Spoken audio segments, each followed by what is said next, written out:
Students, आज के video में हम राउल्ट के नियम की स्टडी करेंगे। अवाष्पशील विलेय युक्त विलयन के लिए राउल्ट के नियम की हम स्टडी करेंगे।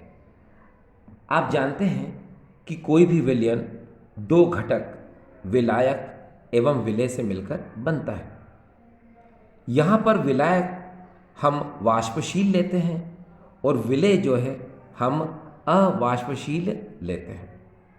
ठीक, तभी तो हम कहेंगे अवाष्पशील विलेय युक्त विलयन, ठीक है, के लिए राउल्ट का नियम है ना। तो चलिए शुरुआत करते हैं। ये देखिए, यहाँ पर ये PS समानुपाती XA, PS का मतलब होता है विलयन का वाष्प दाब और XA का मतलब होता है शुद्ध विलायक का मूल प्रभाज। ठीक है, तो हम इसे किस प्रकार परिभाषित करेंगे? देखिए, अवाष्पशील विलेय युक्त विलयन का वाष्प दाब शुद्ध विलायक के मोल प्रभाज के समानुपाती होता है। एक बार फिर से देखिए, अवाष्पशील विलेय युक्त विलयन का वाष्प दाब शुद्ध विलायक के मोल प्रभाज के समानुपाती होता है। बस इतना याद रखें। फिर हमसे कहा जाता है कि इसे हम निम्न प्रकार भी कह सकते हैं। अब देखिए, PS की जगह हमने क्या लिखा? PA समानुपाती 1 से। तो किस प्रकार कह सकते हैं? तो देखिए, विलायक का वाष्प दाब शुद्ध विलायक के मूल प्रभाज के समानुपाती होता है। मतलब इसे हम इस प्रकार भी कह सकते हैं। अब क्यों कह सकते हैं? तो देखिए, आपको बताते हैं क्यों कह सकते हैं। इसके लिए आपको ये नोट दिमाग में रखना पड़ेगा। ये देखिए, इस नोट को हम लोग देखते हैं पहले। अब देखिए, राउल्ट का जो वाष्पशील द्रवों के लिए जो नियम है वो क्या है? वो ये है, देखिए, PA बराबर P not A XA, PB बराबर P नॉट B XB। अब ये और ये क्या है? तो देखिए, राउल्ट ने वाष्पशील द्रवों के लिए क्या कहा था? उन्होंने कहा था वाष्पशील द्रवों में निश्चित तापमान पर घटक A का आंशिक दाब शुद्ध घटक A के वाष्प दाब तथा उसके मोल प्रभाज के गुणनफल के बराबर होता है। एक बार फिर से देखिए, घटक B का आंशिक दाब शुद्ध घटक B के वाष्प दाब तथा घटक B के मोल प्रभाज के गुणनफल के बराबर होता है। ठीक, फिर ये समीकरण नंबर हमने 1 मान लिया, इसको हमने 2 मान लिया। अब 11th क्लास में हमने पढ़ा था डाल्टन का आंशिक दाब का नियम। ठीक, आपको पता है ये भी वाष्पशील है, ये भी वाष्पशील है, अर्थात इसे हम गैसीय रूप में ले सकते हैं, इसे भी हम गैसीय रूप में ले सकते हैं। तो डाल्टन का जो आंशिक दाब का नियम है वो गैसीय मिश्रण के लिए होता है ना। तो हम क्या करते हैं? देखिए, डाल्टन के आंशिक दाब के नियम के अनुसार जो कुल दाब होता है वो घटक A के आंशिक दाब तथा घटक B के आंशिक दाब के योग के बराबर होता है। ये देखिए, ये क्या है? ये डाल्टन का आंशिक दाब का नियम। अब यहाँ पर PA और PB की जो वैल्यू रख दीजिए। PA की वैल्यू ये रखिए और PB की वैल्यू ये रखिए। चलिए, क्या होगा? P बराबर P not A XA plus, अब PB की वैल्यू रखो, P नॉट B XB। ये देखिए, तो यहाँ पर ये विलयन का कुल वाष्प दाब, माफ करना, विलयन का कुल दाब है ना, बराबर घटक A और घटक B के आंशिक दाब के योग के बराबर आता है। ये देखिए, ये आ गया। अब यहाँ पर एक चीज़ देखिए आप कि यहाँ पर जब घटक A और घटक B दोनों वाष्पशील होते हैं तो राउल्ट का नियम ये आता है। ये देखिए, लेकिन अभी हम क्या पढ़ रहे हैं? अभी हम ये पढ़ रहे हैं कि घटक ए तो वाष्पशील है लेकिन घटक बी अवाष्पशील है। ये देखिए, यानी विलायक तो वाष्पशील है मगर विलेय क्या है, अवाष्पशील है। आपको पता है विलायक को हम ए बोलते हैं और विलेय को हम बी बोलते हैं। तो एक बार फिर से देखिए, घटक ए यानी विलायक तो वाष्पशील है लेकिन घटक बी विलेय क्या है, यहाँ पर अवाष्पशील है। तो यहाँ पर देखिए, ये जो नियम आता है ये वाष्पशील घटकों के लिए आता है। तो आप यहाँ पर ये देखें कि जो बी घटक है वो क्या है, अवाष्पशील। तो जब अवाष्पशील होगा तो वो कोई वाष्प उत्पन्न नहीं करेगा। जब वाष्प उत्पन्न नहीं करेगा तो उसकी वाष्प दाब क्या होगी, शून्य होगी, यानी ये क्या हो जाएगा, जीरो। जब ये जीरो हो जाएगा तो मोल प्रभाव से जब गुणा करोगे तो इतना फंक्शन क्या हो जाएगा, जीरो। अब देखिए, जब इतना फंक्शन जीरो हो चुका है तो हमें क्या मिलेगा, P equal to P not है एक से। यानी कि आप समझने की कोशिश यहां पर यह करें कि इस विलयन में जो वाष्प उत्पन्न होती है या जो वाष्प दाब होता है वो सिर्फ और सिर्फ विलायक का ही होता है, उसमें विलेय का कोई योगदान नहीं होता है। ठीक है, इसीलिए हम इसे देखिए पीए समानुपाती एक से न लिखकर हम पीए समानुपाती एक से लिखते हैं। तो ये डियर आपको क्लियर हो चुका है, ठीक है ना, बिल्कुल क्लियर हो चुका है। ये मैंने आपको यहाँ से क्लियर कर दिया है, यहाँ से मैंने क्लियर कर दिया है कि यहाँ पर पी नॉट भी अवाष्पशील है, इसका वाष्प दाब शून्य होगा। वाष्प दाब शून्य होगा तो ये मोल प्रभाज, ये पूरा इतना फैक्टर क्या हो जाएगा, यहाँ पर ये जीरो हो जाएगा। ठीक है, इसीलिए आपको पता है कि वह विलयन जिसमें अवाष्पशील विलेय मिला हुआ है उसमें सिर्फ और सिर्फ विलायक ही वाष्प दाब उत्पन्न करेगा, विलेय वाष्प दाब उत्पन्न नहीं करेगा। इसीलिए हम इसे गणितीय रूप में पी ए समानुपाती एक से लिखते हैं। ठीक, चलिए अब आगे चलते हैं। यहाँ आप ये देखें कि जैसे हम समानुपाती के चिन्ह को हटाएंगे तो यहाँ कोई ना कोई एक स्थिरांक जरूर आएगा। तो देखिए पी ए बराबर के और यहाँ हो जाएगा ये एक्स ए। ये समीकरण नंबर हम इसे 2 मान सकते हैं। अब यहाँ पर ये जो के है, इस के को हम लोग बोलते हैं समानुपातिक स्थिरांक। ये समानुपातिक स्थिरांक है। ठीक, अब देखिए ये जो के है इसकी कोई ना कोई वैल्यू ज़रूर होगी। ठीक है, तो हम यहाँ पर कंडीशन फॉलो करते हैं। कैसे, देखिए यहाँ पर हम कंडीशन फॉलो करेंगे। शुद्ध विलायक के लिए, ये देखिए शुद्ध विलायक के लिए आपको पता है विलयन बनने से पहले तो वो शुद्ध विलायक था, बाद में हमने उसमें अवाष्पशील विलेय मिलाया। ठीक है, तो शुद्ध विलायक के लिए क्या होगा, सुनिए, आपको पता है यहाँ पर पी ए ये विलयन का वाष्प दाब है पी ए। ठीक है, और यहाँ पर पी नॉट ए ये शुद्ध विलायक का वाष्प दाब है। तो जब हम शुद्ध विलायक के लिए हम कंडीशन ले रहे हैं तो यहाँ पर पी ए की जगह पर हम पी नॉट ए पुट करेंगे। दूसरा, आप बहुत अच्छे से जानते हो मोल प्रभाज की परिभाषा से विलायक एवं विलेय के मोल प्रभाज का योग सदैव एक होता है, यानी कि एक्स ए प्लस एक्स बी बराबर 1 होता है। लेकिन जब हम शुद्ध विलायक की बात करेंगे तो उसमें विलेय का मोल प्रभाज क्या होगा, 0, यानी कि एक्स बी इक्वल टू क्या होगा, 0। तो अब आप इस एक्स बी को यहाँ रखेंगे तो यहाँ पर हमें मिलेगा 1 से बराबर 1। तो देखिए 1 से बराबर 1 और पी ए की जगह पर हम पी नॉट ए इसको हम रखेंगे कहाँ, यहाँ इस समीकरण में, जिससे क्या होगा, हमें के की वैल्यू हमें मिल जाएगी। चलो रख के देखते हैं। अब देखिए जब हम रखते हैं तो देखिए क्या होगा, पी ए की जगह पर पी नॉट ए फिर के। ठीक है, और एक्स ये देखिए यहाँ पर ये देखिए एक्स है, तो एक्स की जगह पर अब हम क्या रख सकते हैं, 1 रख सकते हैं। तो यहाँ पर हमने रख दिया 1।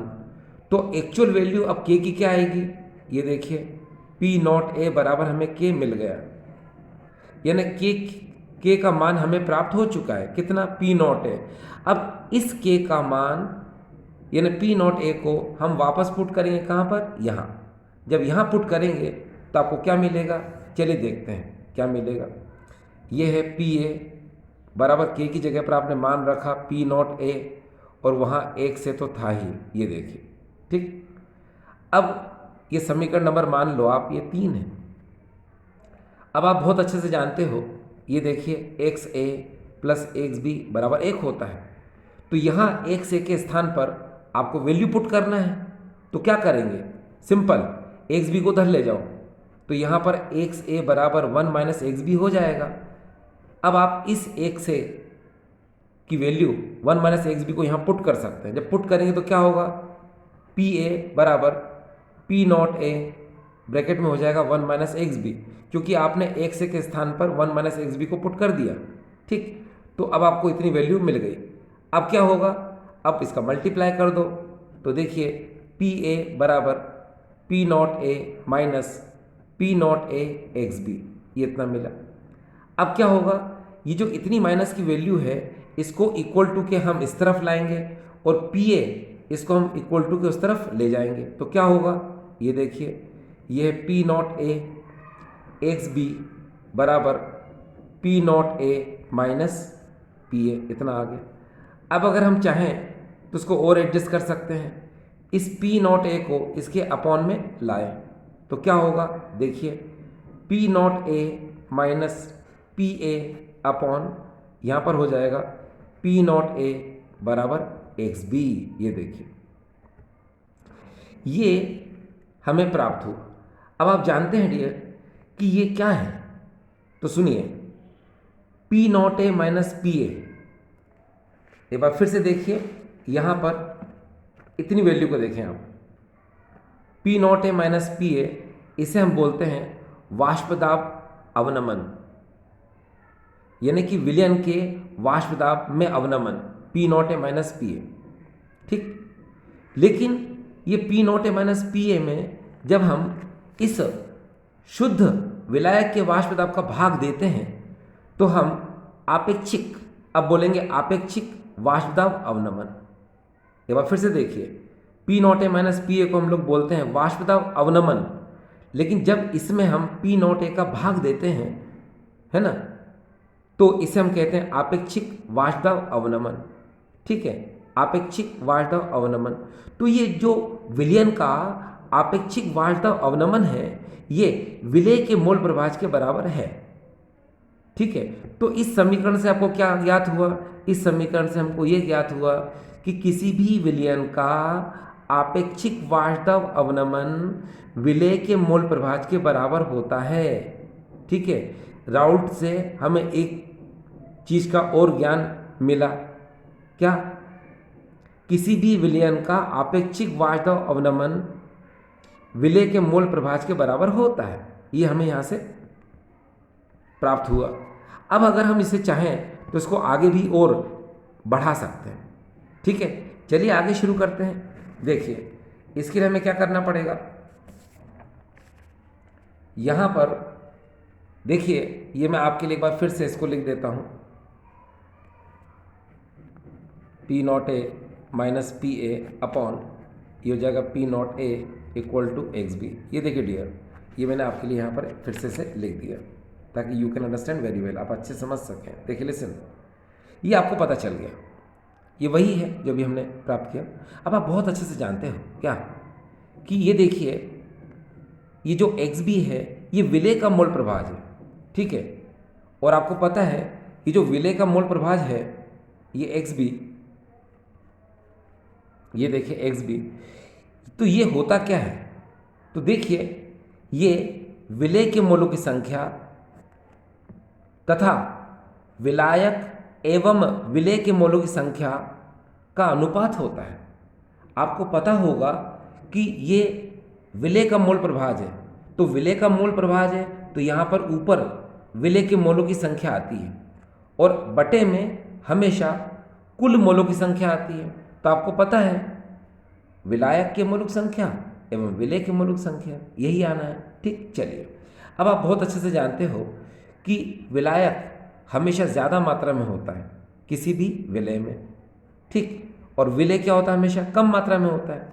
तो हम इस n को इसकी तुलना में नगण्य मान लेते हैं। जब आप नगण्य मानोगे तो क्या होगा, अब देखिए एक्स बी बराबर small N upon capital N हमें मिलेगा। मिला। अब आप इस एक्स बी की जगह पर इस small N upon capital N को पुट कर दो। चलो पुट करते हैं। तो क्या होगा, ये होगा P not A minus P A upon P not A बराबर small N upon capital N. ये हमें मिला। अब आप ये भी जानते हो कि स्मॉल एन जो है ये विलय के मूलक संख्या, और विलय के मूलक संख्या बराबर आपको पता है विलय की ग्राम में मात्रा बटे विलय का आणविक द्रव्यमान, और कैपिटल एन बराबर क्या होता है, विलायक की ग्राम में मात्रा बटे विलायक का आणविक द्रव्यमान। तो अब आप क्या करेंगे, इस स्मॉल एन की जगह इसको पुट करेंगे और कैपिटल एन की जगह पर इसको पुट करेंगे। चलो पुट करते हैं। देखिए क्या होगा, P not A minus P A upon यहाँ पर हो जाएगा P not A equal to यहाँ पर होगा W B upon M B into M A upon W A. ये देखिए, ये राउल्ट के नियम से हमें ये व्यंजक प्राप्त हुआ। देखिए इसके एग्जाम में क्वेश्चन कैसे आते हैं, वो आपसे कहेगा राउल्ट के नियम की सहायता से किस प्रकार अवाष्पशील विलय का आणविक द्रव्यमान निर्धारित करोगे। तो यही है अवाष्पशील विलय के आणविक द्रव्यमान, जिसके हम एम से दर्शाते हैं। तो उस समय क्या करेंगे, आप यहाँ तक तो निकालेंगे, बस एम को यहाँ ले जाओ, P not A minus P ए को नीचे और पी नॉट ए को ऊपर ले जाओ, अपने आप आंसर आ जाएगा। ठीक डियर, क्लियर। तो ये जो आपने पढ़ा अभी, ये राउल्ट का नियम है, मगर इस बात का ध्यान रखना अवाष्पशील विलय युक्त विलयन, अवाष्पशील विलय युक्त विलयन के लिए राउल्ट का नियम है। ठीक है, तो आपको ये समझ में आया होगा। अब एक बात का आप जरूर ध्यान रखें कि जो शुद्ध विलायक होता है उसका वाष्प दाब हमेशा विलयन के वाष्प दाब से ज़्यादा होता है। ठीक, ये मैं समझाता हूँ आपको। देखिए कैसे, आप बहुत अच्छे से जानते हो कि मान लो ये एक पात्र है, ये देखिए ये एक पात्र है, इसमें सिर्फ और सिर्फ हमने विलायक के अणु लिए हैं। ये देखिए विलायक के अणु लिए, और इसे हमने एक कांच के बेल जार से ढक दिया है। ये देखिए, जब इसे हम वाष्पीकृत करेंगे अर्थात यहाँ से ऊष्मा प्रदान करेंगे तो क्या होगा, इस विलायक की सतह से है ना वाष्प का निर्माण होगा। ये वाष्प ऊपर जाकर संघनित होगी। ठीक है, और जब अधिक मात्रा में इसमें वाष्प का निर्माण होता है तो कुछ वाष्प तो संघनित हो गई, ठीक है, लेकिन कुछ वाष्प क्या होता है, इस द्रव की सतह पर एक दाब लगाती हैं। ये वाष्प जो है इस द्रव की सतह पर एक दाब लगाती हैं, उसे हम कहते हैं वाष्प दाब। अब चूंकि हमने यहाँ पर शुद्ध विलायक लिया था, तो शुद्ध विलायक लेंगे तो क्या होगा कि ये ज़्यादा वाष्प बनाएगा, तो ज़्यादा वाष्प बनेगी तो वाष्प दाब क्या होगा, उसका ज़्यादा होगा। ठीक है, तो उसको हम किससे दर्शाते हैं, पी नॉट ए से। ये देखिए, तो पी नॉट ए याद रखना है आपको, ये शुद्ध विलायक का वाष्प दाब है, वाष्प दाब, जो कि क्या होता है डियर, अधिक होता है।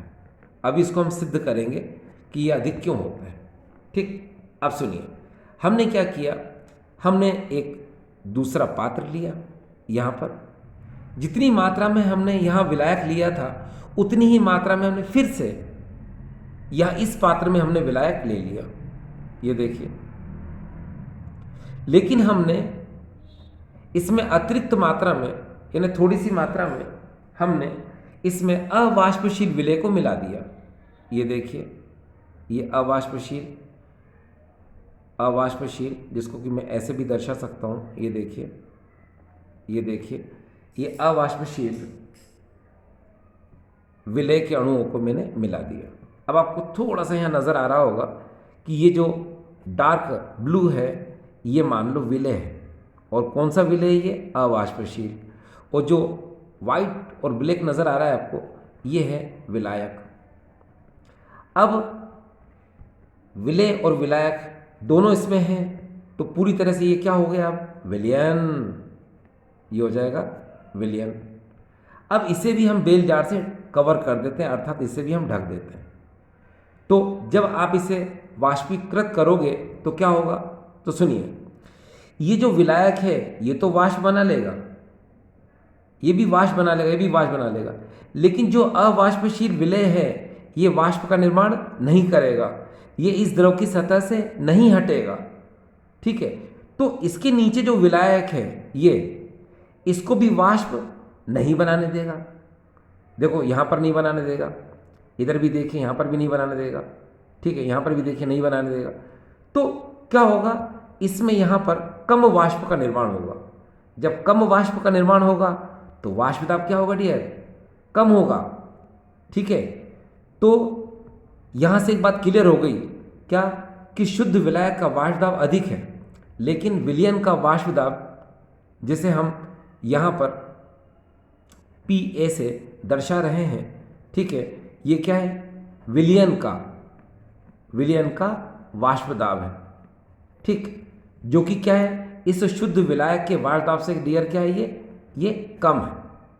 ठीक, तो ये क्लियर हो चुका है। इसको हम ऐसे भी कह सकते हैं, P0A सदैव PA से ज़्यादा होता है, यानी शुद्ध विलायक का वाष्प दाब हमेशा, है ना, इस विलयन से, यानी कि इस विलयन के वाष्प दाब से ज़्यादा होता है। ये वह विलयन है जिसमें अवाष्पशील विलय मिला हुआ है। ठीक, अब यहाँ पर एक बात को ज़रा आप सोचें। देखिए, आपको रटने की आवश्यकता नहीं है। हम लोग क्या करते हैं, थोड़ा सा रटने की कोशिश कर लेते हैं कभी कभी। देखिए, आपको थोड़ा समझाया जाए कि अभी हमने क्या सीखा। अभी हमने डियर ये सीखा, शुद्ध विलायक का वाष्प दाब सदैव विलयन के वाष्प दाब से अधिक होता है। ठीक, क्लियर? चलिए, इसको मैं यहाँ से एक बार फिर से आपके लिए लिख देता हूँ। ये देखिए, P0A always is greater than PA। शुद्ध विलायक का वाष्प दाब सदैव विलयन के वाष्प दाब से अधिक होता है। तो पहले आप एक बात को जरा समझें कि जो शुद्ध विलायक होता है उसका वाष्प दाब क्या होता है? ज़्यादा होता है। लेकिन उसमें जब हम किसी अवाष्पशील विलय पदार्थ को मिला देते हैं तो उसका वाष्प दाब क्या होता है? घट जाता है। तो इसे हम कहते हैं वाष्प दाब अवनमन, यानी कि P0A माइनस PA। इसे क्या कहते हैं हम? वाष्प दाब अवनमन। ये देखिए, ये है वाष्प दाब अवनमन। ये देखिए, ये होता है बस वाष्प दाब अवनमन। अब अगर मैं इस वाष्प दाब अवनमन में, यानी P0A माइनस PA में शुद्ध विलायक के वाष्प दाब यानी कि P0A का भाग दे दूं तो मुझे क्या मिलेगा? मुझे मिलेगा अपेक्षिक वाष्प दाब अवनमन। अपेक्षिक वाष्प दाब अवनमन। तो डियर स्टूडेंट्स, आपको यहाँ से क्लियर हुआ है कि वाष्प दाब अवनमन क्या होता है। P0A माइनस PA को वाष्प दाब अवनमन कहते हैं, और अपेक्षिक वाष्प दाब अवनमन P0A minus PA upon P0A को हम कहते हैं। ठीक, तो मुझे उम्मीद है कि आज का वीडियो आपको समझ आया होगा। ठीक है, थैंक यू।